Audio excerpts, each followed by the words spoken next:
Bonjour à toutes et à tous, content de vous retrouver pour ce nouvel épisode de La magie sous un autre angle. Vous aimeriez apprendre la magie mais vous ne savez pas comment ou par quoi commencer? Vous êtes au bon endroit puisque c'est ce dont on va parler dans la première partie de ce nouveau numéro du Mag Magique. Ensuite je vous apprendrai comment faire passer une pièce à travers un foulard, sans faire de trou bien sûr. Et enfin dans la dernière partie, on verra qu'en magie il n'y a pas que la vue, on peut faire participer d'autres sens et c'est même conseillé.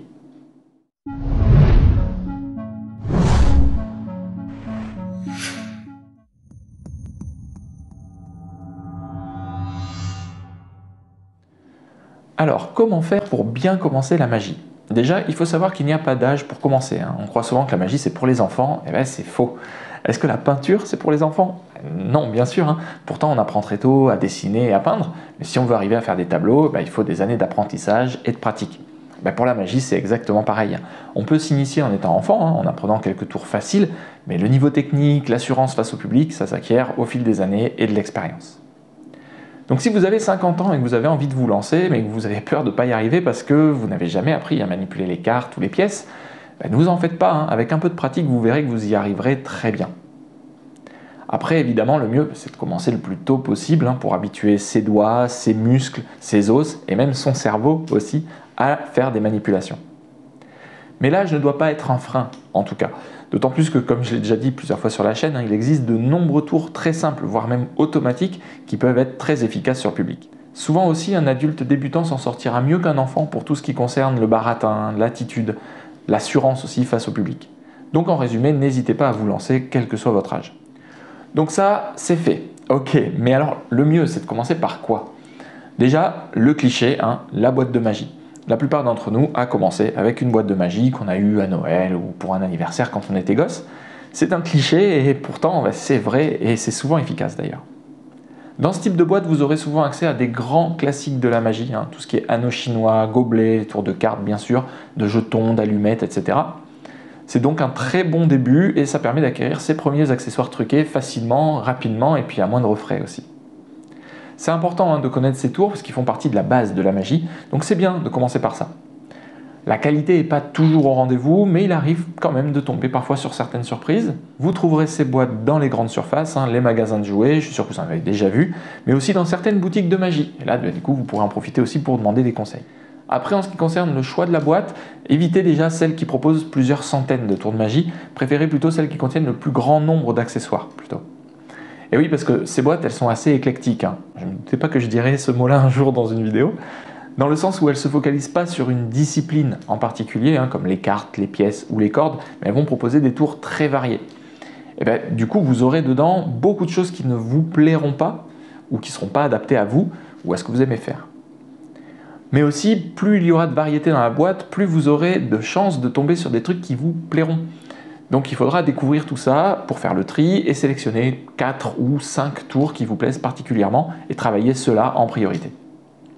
Et les tours que vous n'aurez pas choisis, ils vont rester dans un tiroir, peut-être même pour toujours, mais au moins vous les connaîtrez et vous aurez donc acquis vos premières connaissances magiques. La qualité des accessoires se ressentira bien sûr sur le prix. Les boîtes à moins de 30 €, elles auront souvent du matériel en plastique, fonctionnel mais pas forcément très robuste. Celles qui seront aux alentours de 50 € auront souvent des accessoires plus solides, par exemple en métal, et puis avec parfois un DVD aussi pour les explications. Donc bien sûr, le choix vous appartient en fonction de votre budget et de ce qui vous intéresse. Inutile aussi d'acheter plusieurs boîtes. Pour la plupart, elles vont se ressembler beaucoup, donc vous risquez de retrouver beaucoup de doublons. En tout cas, renseignez-vous bien pour comparer le contenu avant d'en acheter plusieurs. En dehors de ces premiers achats de magie, il est possible aussi d'apprendre de bons tours de magie gratuitement et légalement sur internet, par exemple avec YouTube. J'ai déjà fait une vidéo où je vous recommandais quelques-unes des meilleures chaînes en français, donc inutile que je me répète ici, n'hésitez pas à aller checker ça si vous ne l'avez pas vu. Ensuite, une fois que vous commencerez à maîtriser vos premiers tours et manipulations, si vous voulez encore progresser, là vous n'aurez pas le choix. Il va falloir mettre la main au portefeuille pour aller acheter des livres, des vidéos, des accessoires.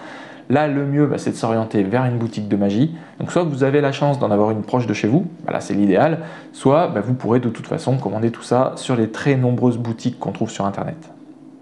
Là encore, j'en ai déjà parlé, donc je vous renvoie à la vidéo en question. Après ça, on va dire au bout d'un an ou deux, vous commencerez à avoir un bon niveau de connaissances et de technique et vous pourrez décider de vous spécialiser dans un type de magie, close-up, salon, scène, ou bien une discipline en particulier, les cartes, les pièces, les cordes. Vous pourrez par exemple aussi vous inscrire dans un club de magie pour apprendre auprès d'un professeur. Et là, vous découvrirez les bases, les techniques, le lexique aussi, tout le vocabulaire magique. L'avantage aussi de passer par un club, en tout cas d'avoir un professeur, c'est que vous allez pouvoir être corrigé par le professeur si jamais vous faites mal certaines techniques ou si vous présentez mal des tours. Alors que quand on est tout seul à apprendre chez soi, forcément on n'a pas cette aide-là, et c'est vrai dans toutes les disciplines, bien sûr. C'est aussi à ce moment-là que vous pourrez commencer à envisager de devenir mentaliste ou hypnotiseur par exemple. Ou pas, vous pourrez aussi tout à fait décider de rester éclectique, voilà, ça fait 2 fois, ça commence à faire un peu trop, et donc de pratiquer des tours plus variés, mélangeant de la pièce, de la carte, de la corde, des objets du quotidien, un peu de magie mentale, des tours de close-up de salon de scène, pourquoi pas. Bref, c'est là que vont commencer à se poser les bases de votre parcours magique. Et vous aurez assez de connaissances à ce moment-là pour pouvoir faire vos premiers choix, savoir si un tour est fait pour vous ou pas, etc. Et ces choix, bien sûr, évolueront au fil de votre vie. Alors, pour vous donner quelques conseils d'achat, on va citer les fondamentaux. Pour la magie des cartes, toutes les vidéos de Bernard Billis et Dominique Duvivier. Pour les pièces, les vidéos de Bernard Billis là aussi, et celles de David Stone. Alors ça, ce sont des bibles. On a beaucoup de chance puisqu'en France, on a des très très bons magiciens et même historiquement, on a toujours eu des très très bons magiciens en France. Donc voilà, autant en profiter. La série École de la magie de Dominique Duvivier est très bien aussi pour apprendre des tours un peu plus variés, même si pour les tours variés, moi je vous recommanderais plutôt de rester sur YouTube. Il y a vraiment beaucoup de choses. Côté livre, je vous ai déjà parlé des techno-pièces et techno-cartes de Daniel Rod. Il y a aussi le Bobo pour les pièces, Ernaz pour les cartes.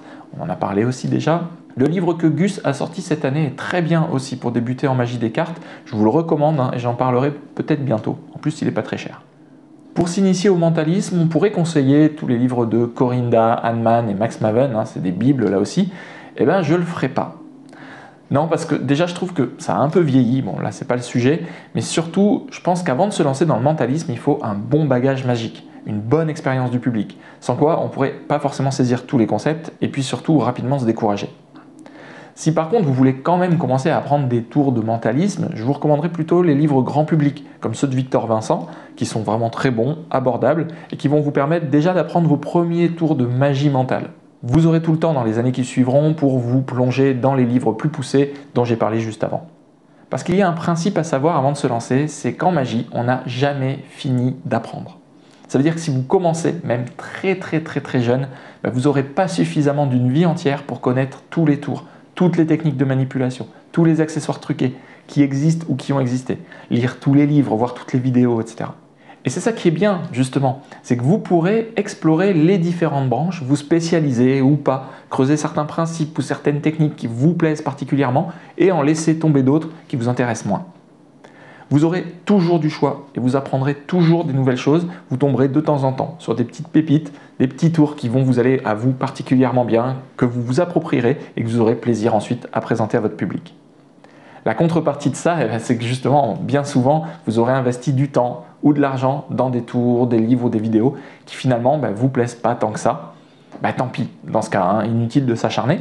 Par contre, peut-être qu'un jour, dans 5 ans, 10 ans, 20 ans, vous allez retomber dessus et là, il vous conviendra parce que vous aurez évolué. Dans tous les cas, n'oubliez pas que toute connaissance est bonne à prendre, même si elle ne vous convient pas, ne serait-ce que pour votre culture magique en général.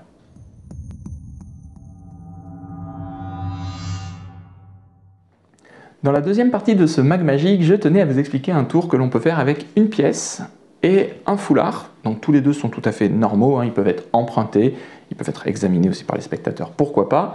Donc voilà comment ça se passe. Je prends la pièce et je la glisse sous le foulard. Alors je vais essayer de faire en sorte que ça reste bien visible à la caméra.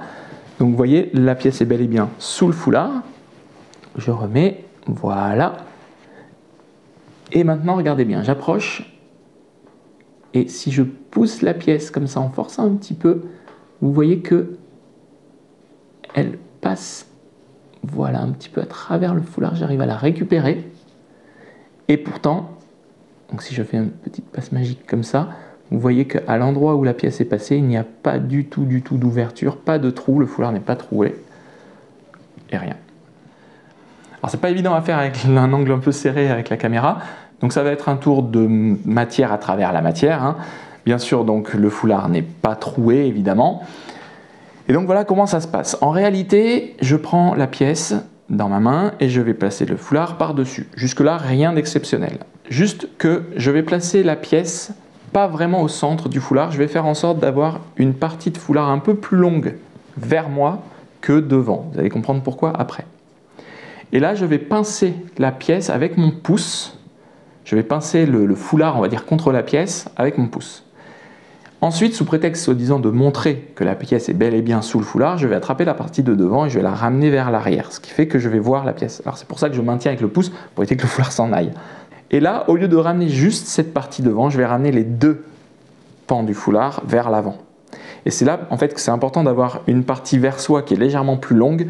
C'est pour pas que le public voit qu'il y a deux parties devant. Vous voyez ? Donc en prenant une partie plus longue, elle va couvrir la suivante, et donc le public ne verra pas que j'ai pris les deux pans du foulard. Donc je vous refais la chose. Je place la pièce sous le foulard. Sous prétexte de la placer, je pince avec mon pouce le foulard contre la pièce. Je retire une partie, donc la partie face au public, vers moi pour montrer la pièce. J'en profite pour récupérer les deux parties. Et ensuite, je ramène l'ensemble devant. Donc là, j'ai la pièce du coup qui se trouve ici. Je vais vous montrer donc côté magicien. La pièce se retrouve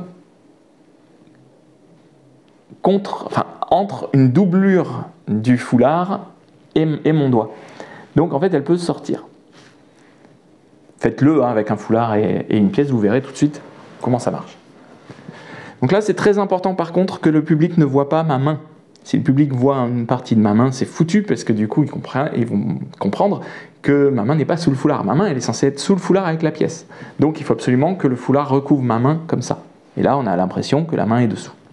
Ensuite, avec mon autre main, je viens récupérer la pièce par le dessus. Donc je pince le foulard et la pièce. Comme ça. Et là, pareil, la main, il ne faut pas la sortir comme ça. Elle est censée être sous le foulard. Donc il faut l'amener par le dessous et la faire sortir comme si elle sortait de dessous le foulard. Et ensuite, eh bien, en fait, il suffit de pousser la pièce vers le haut. Et donc forcément, petit à petit, elle va sortir du pli du foulard. Il faut bien maintenir les deux pans du foulard pliés comme ça. Donc avec les deux pouces, on pousse la pièce et on maintient les deux pans du foulard pour que ça fasse une ouverture comme ça. Et ce qui est intéressant, c'est que vu de face, on a vraiment l'impression que le foulard se déchire, vous voyez, pour faire sortir la pièce. Alors qu'en réalité, il n'est que plié. C'est un pli du foulard. Une fois que la pièce est sortie, on la récupère avec une des deux mains. Donc là, le public se dit, il y a un trou dans le foulard, puisqu'il est censé voir les quatre pans, enfin les quatre coins, je veux dire, pardon, je vais y arriver. Et ensuite, une petite passe magique pour refermer le foulard. Et ensuite, on montre clairement que le foulard n'est pas troué. Alors, il faut bien montrer au spectateur, il faut qu'il voit bien que l'endroit où est sortie la pièce, c'était bien le milieu du foulard, et que ce n'était pas un coin, un bord, un angle. Voilà. Et là, on montre qu'il n'y a pas de trou. C'est un super tour qui est assez connu, hein, mais qui a souvent son effet si on sait bien le faire. La taille de la pièce a son importance, il ne faut pas prendre une pièce trop grande, là le demi-dollar c'est limite. Une pièce de type 2 €, ou même 1 €, c'est vraiment très bien. Après, attention à la distance du public, plus vous prendrez une pièce petite, moins il le verra si vous êtes loin. Donc du coup, voilà, adaptez la taille de la pièce en fonction de la distance que vous avez avec le public. Le mieux est aussi d'emprunter le foulard, mais malheureusement c'est de moins en moins courant que les gens aient des foulards sur eux. Et attention par contre, veillez bien à avoir un foulard qui est de la même couleur des deux côtés. Ça c'est hyper important parce qu'au départ, on va dire que là je suis sur le dessus et que ça c'est le dessous du foulard. Au départ, donc j'ai ma main qui est sur le dessous, je rabats une partie du foulard, donc là on voit le dessous du foulard, admettons que ça ce soit rouge et que ça ce soit bleu. En fait, au moment où je vais ramener, donc là on voit du rouge maintenant, au moment où je vais ramener l'arrière vers l'avant, on va voir toujours du rouge, parce que c'est le dessous du foulard qui est ramené. D'accord ? Parce que j'ai ramené le deuxième pan avec. Donc forcément, si vous avez un foulard qui a deux couleurs, des couleurs différentes sur une face et sur l'autre, eh ben, le public va tout de suite le voir. Donc il faut bien sûr que ce soit un foulard identique des deux côtés. Moi, ce foulard-là, je ne sais pas si ça s'est vu à la caméra, mais il est légèrement plus brillant sur une face que sur l'autre. Je ne pense pas que ça se verrait par le public, mais voilà, c'est le genre de choses auxquelles il faut faire un petit peu attention, ça risque d'être visible. Il est peut-être possible de réaliser ce tour avec un torchon ou une serviette de table par exemple, mais je ne suis pas certain que ça marche parce qu'il faut que le foulard ne soit pas trop épais. Il ne faut pas qu'il soit transparent non plus, mais il ne faut pas qu'il soit trop épais. Avec un torchon par exemple, je ne suis pas sûr que ça marcherait, à voir, essayez, ça peut peut-être fonctionner quand même. Dans tous les cas, hein, c'est un effet magique, hein, ce n'est pas un tour à lui tout seul, donc incluez-le dans une routine plus complète avec d'autres effets. Éventuellement, vous pouvez faire apparaître la pièce, ensuite la dupliquer, ensuite vous en gardez une, vous la faites passer à travers la table, l'autre vous la faites passer du coup à travers le foulard, puis vous finissez avec un climax, un effet un petit peu plus intéressant. Pourquoi pas, mais voilà, incluez-le au milieu d'autres choses. Sinon, vous risquez de laisser vos spectateurs un peu sur leur faim.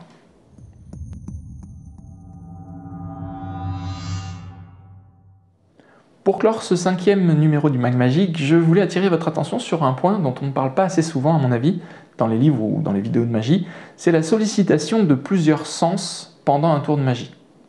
Donc les sens, l'ouïe, l'odorat, le toucher, la vue et le goût. Déjà, il faut savoir qu'il existe des tours qui ne sollicitent aucun de nos 5 sens. Est-ce que vous voyez lesquels? Vous avez par exemple les tours de divination ou de lecture de pensée. Le public, il n'a pas forcément besoin de voir pour comprendre ce qui se passe et donc pour apprécier le tour. Mais ce n'est pas la majorité. La très grande majorité du temps, les tours de magie vont solliciter la vue. Plus rarement, le magicien va en plus rajouter des bruits ou faire toucher les spectateurs. Et encore plus rarement, on va solliciter l'odorat ou le goût. Mais c'est vraiment très très très rare. Et c'est bien dommage que ce ne soit pas plus fréquent que ça, parce que la combinaison de plusieurs sens va augmenter considérablement l'impact magique, comme on va voir. Je m'explique. Admettons que je place 2 pièces dans ma main, l'une après l'autre. Forcément, elles vont s'entrechoquer, elles vont faire un bruit. Maintenant, admettons que, pour le besoin du tour, je fasse en réalité semblant de placer la 2e. Là, les pièces ne vont pas se toucher, donc il n'y aura pas de bruit. Mais si j'arrive à créer un faux bruit, par exemple avec ma bague, contre la première pièce, au moment où je vais faire semblant de faire tomber la 2e, ça va renforcer considérablement l'idée du public que j'ai bel et bien mis 2 pièces dans ma main. J'ai sollicité 2 sens, la vue et l'ouïe. Et ça va m'aider en fait à convaincre le cerveau des spectateurs que j'ai bel et bien mis les 2 pièces dans ma main. Et donc ils seront encore plus surpris quand l'une des pièces va voyager dans l'autre main. Le principe reste le même si je prends 3 ou 4 pièces, si elles traversent la table aussi par exemple, si j'arrive à reproduire le bruit de la pièce qui tombe sur les autres après avoir soi-disant traversé la table, forcément j'augmente énormément l'effet magique. Là je prends l'exemple des pièces parce que c'est très parlant, mais on peut retrouver ce principe par exemple avec les cartes. Vous savez, avec le fameux bruit souvent qu'on fait avec les tours de petits paquets, ou le bruit de craquement de cartes qui simule un effet, en fait il se passe quelque chose dans les cartes, c'est un petit peu ce genre d'effet là. On peut aussi par exemple effeuiller les cartes au moment où l'effet magique va se produire. Ça fait un bruit et ça rajoute une dimension.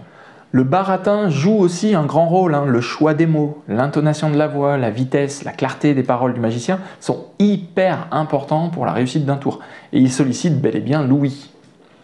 Et puis il y a les autres sens, comme le toucher par exemple. Si vous demandez à quelques spectateurs de vérifier que la pièce est bel et bien sous le foulard, admettons que j'ai mis une pièce dans ma main, je place un foulard par-dessus, et que je demande aux spectateurs de vérifier, de toucher, de sentir la pièce à travers le foulard. Ils seront d'autant plus surpris de voir qu'elle a disparu quelques secondes plus tard. Comme je l'ai dit au début, pour l'odorat et le goût, c'est un peu plus difficile, mais on pourrait imaginer, pourquoi pas, un tour où le magicien modifie le goût d'une boisson, ou l'odeur d'une fleur par exemple. Alors ok, c'est bien beau, mais comment on fait justement pour ajouter ce genre de subtilité dans un tour existant? Il y a peut-être une astuce. Pensez à votre tour préféré, à un de vos tours préférés, celui que vous faites le plus souvent, que vous aimez le plus faire par exemple. Ok? Imaginez maintenant que vous deviez faire ce tour à une personne non-voyante. Comment faire pour que ce spectateur puisse profiter quand même un peu du tour, qu'il puisse ressentir la magie au moment où elle va se produire?